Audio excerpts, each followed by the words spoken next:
Bonjour tout le monde et bienvenue à ma première vidéo. Je suis Ronnie, alias Ronnie de Rookie.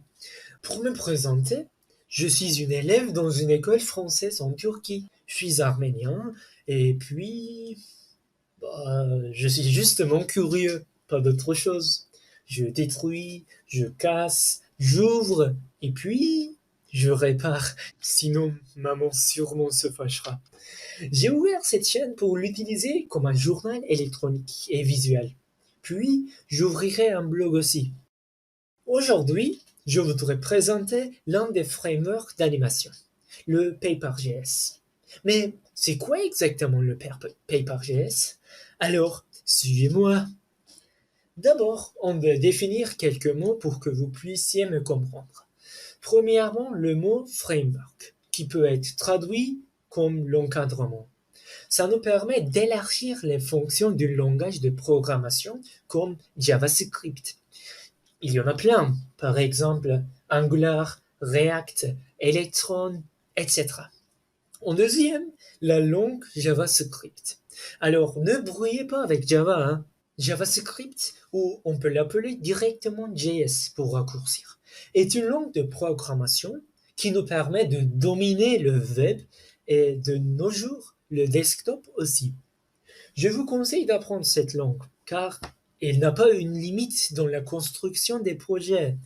Par exemple, vous pouvez faire des jeux de vidéo, des logiciels, des sites, je sais pas moi, des bots pour Discord, des applications pour le système IoT et aussi programmer l'Arduino, qui est un microprocesseur et avec lui, on peut faire des projets n'importe quoi. Bref, le JS, il ne sera jamais un fardeau pour vous. Vous pouvez l'utiliser partout.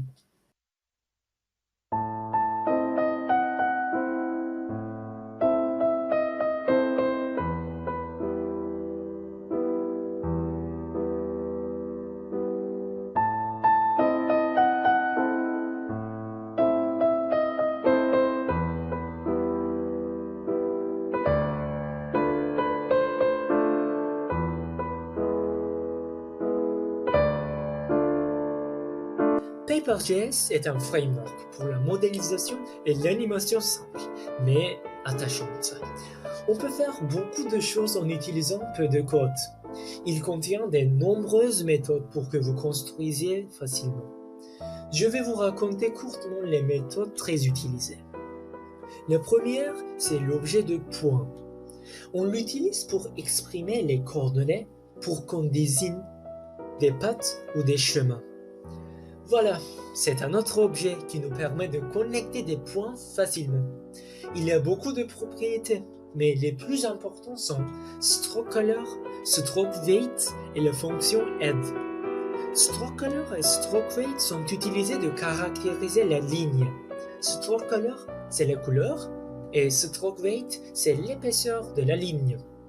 Ainsi, Add, c'est une fonction pour ajouter des points dans notre ligne. La troisième, c'est l'objet de size, de taille. Ça ressemble à un point programmatiquement. On l'utilise pour exprimer l'auteur et la largeur de notre forme ou de notre patte.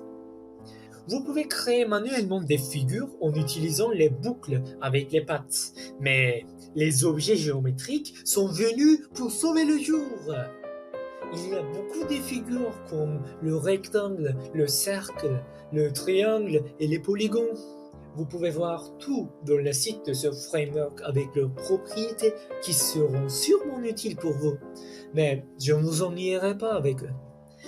Dans la programmation, rechercher et trouver des réponses est beaucoup plus important de taper des codes, hein. Quand j'avais commencé à consulter le Paper.js, j'ai été fasciné par les exemples que la communauté a fait.